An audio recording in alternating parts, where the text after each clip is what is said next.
It never ceases to amaze me how quickly things can switch around in Formula 1. In a turn of events which was deemed unthinkable at the start of the season, McLaren now lead the Constructors Championship by a healthy margin after Red Bull's second half of the season loss in performance. And also, since winning the Dutch Grand Prix, the general vibe in the UK anyway is that Lando Norris can catch Max Verstappen in the Drivers' Championship. In the cold light of day, it's a very, very tall order, but still kind of mathematically possible, but probably technically impossible. Because let's not forget, there are still all these extra points up for grabs in sprint races and fastest laps. So the general narrative has been that McLaren are finally back and are looking forward, blinkers on, and doing everything in their power to catch that pesky Red Bull. However though, unfortunately for McLaren, they have a very strong, resurgent, and also dangerous looking Ferrari team in their rearview mirrors, who are quietly racking up points, building up momentum whilst the spotlight and attention is on the action between Max and Lando. And this serves Ferrari perfectly, certainly race by race anyway, because McLaren are seeing Max and Red Bull as their main competition,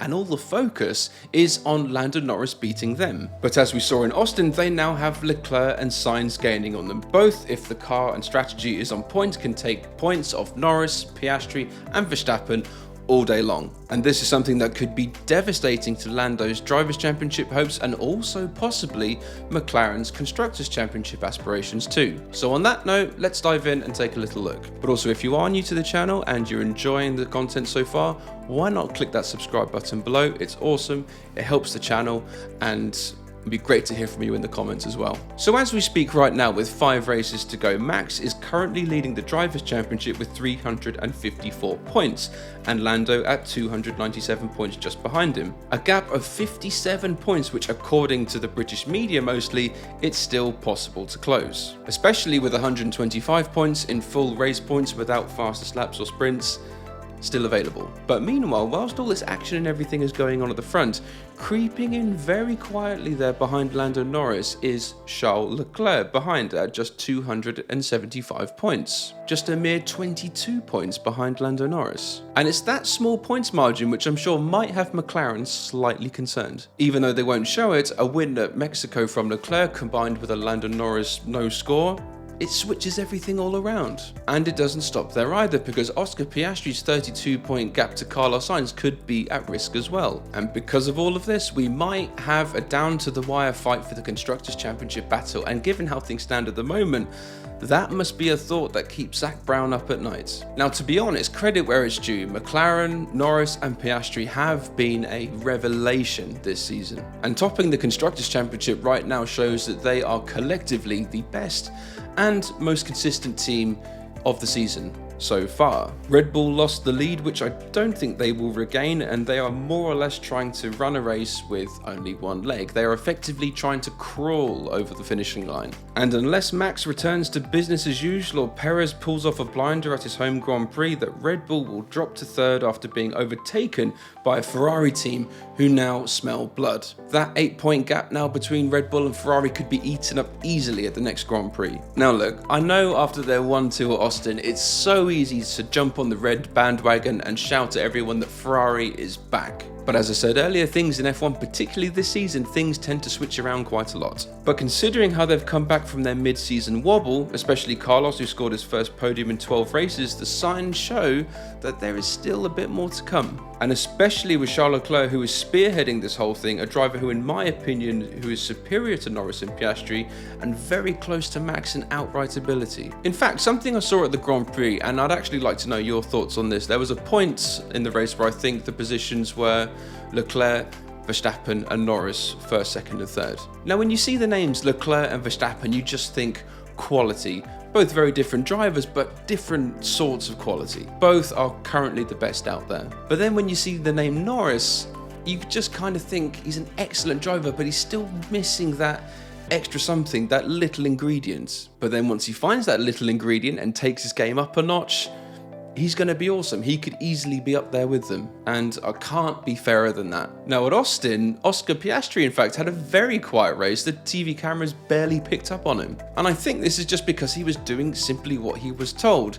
Don't overtake Norris and don't get overtaken yourself. Basically, hold position. Strategy 1A in How to Be an F1 Strategist textbook. And we've all seen signs this season that strategy is an area that McLaren massively fall behind, with teams like Ferrari and also Red Bull and also even Mercedes appearing to make more intelligent, better calculated decisions. All season long, McLaren strategy calls have really not been up to the level you'd expect from a team which is fighting for the drivers and constructors titles. Of course, hindsight is wonderful, but surely at Austin they could have used Oscar in such a way that he's a nuisance to the likes of Verstappen or Leclerc. Make their race harder so that Norris can take advantage, rather than, being a tail gunner for Norris. By all means do that if you're running first and second, but if you're running fourth and fifth, why not take the gamble? Anyway, after all, perhaps Piastri just didn't have the pace all weekend. And I'm sure this has McLaren fans concerned, because if they are head-to-head with Ferrari with more or less equal cars, then Ferrari are going to have the edge over them in terms of strategy. Now, after all, Ferrari are not perfect either. I mean, they were main eventers in the WrestleMania of bad strategy calls for years. There have been memes made about them, and I'm pretty sure they took Charles Leclerc to the brink on occasions. But the signs show that they are getting better and are right now more competent than McLaren. And aside from the teams themselves, I sense that their driver lineup of Sainz and Leclerc seem a bit more eager to prove themselves and get the job done than that of McLaren. After all, Sainz wants to end his time at Ferrari on a high note and arrive at Williams on an upswing and not be considered as someone who's washed. And also, Charles Leclerc needs to graft and work hard and strengthen and deepen his bond with Ferrari so that when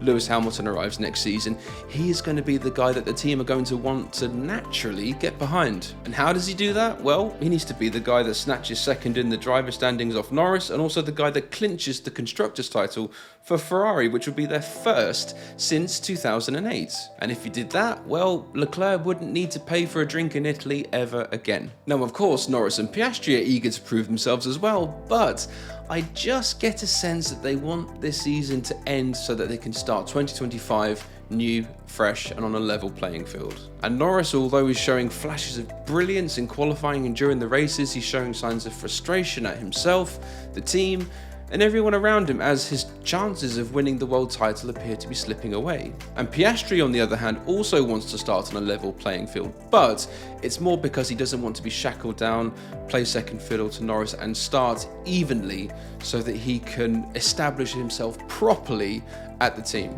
and show that he is more than a match for Norris. And so with all of this, Ferrari are smelling blood, and now suddenly they are in a position to potentially cause a massive upset for McLaren and also Red Bull, because after all, they won't want to slip to third in the standings. So the question is, what now? Can Ferrari leapfrog McLaren in the constructor standings? And if they are to do so, how can McLaren combat this so they don't come away empty-handed? And what I think needs to happen is that McLaren need to pick a horse now and decide which way they want to go. Focus on the Constructors Championship for now, and accept that the driver's title is just a bridge too far this season. I mean, it's a luxury compared to what they have in the bag right now, which is the constructor's title. And that's not a title to be sniffed at either. I think it's the team's most profitable for themselves. They get more attention commercially themselves for that than the driver's title. And I say this because I sense if McLaren are to continue maximizing Lando's position,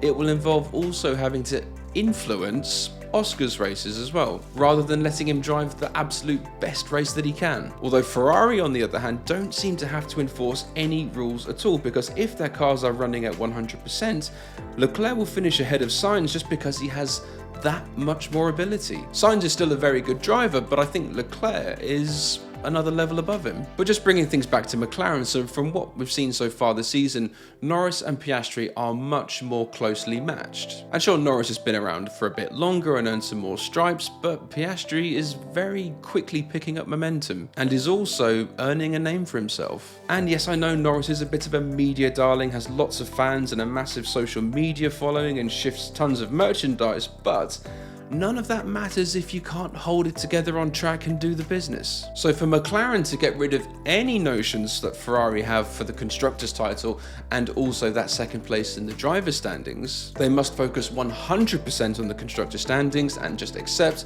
that the driver's title for this year anyway is just out of reach. And Oscar Piastri, who doesn't have to hold position and is let loose, could quite happily take points off Leclerc and Sainz on his day, and this would in turn help Norris's cause as well. I think switching to the Constructors could help certainly ease some of the pressure currently at McLaren, but you never know, it could inadvertently put Norris in a very interesting position in the driver standings at the beginning of the Grand Prix at Abu Dhabi, where who knows, a little Drivers' Championship might still be up for grabs. But the thing is, I've blabbed on now about how McLaren need to watch themselves and how Ferrari are up and coming and how they could catch McLaren, but after all this stuff, do you know who the real winner out of this whole thing is? It's Max Verstappen, because he will now find McLaren and Ferrari squabbling with each other, taking points off each other, fighting, bickering.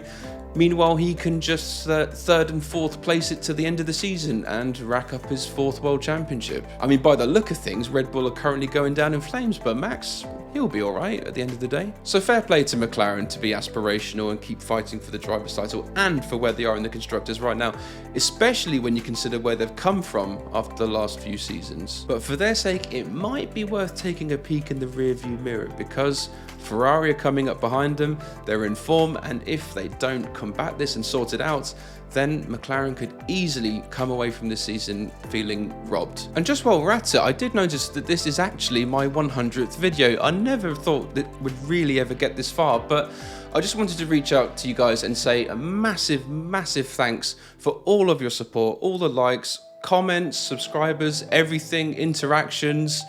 It's been fantastic, and I'm really grateful for all your support so far, and let's see where it takes this. Hopefully the channel can grow and become whatever it becomes, but either way, let's keep it going.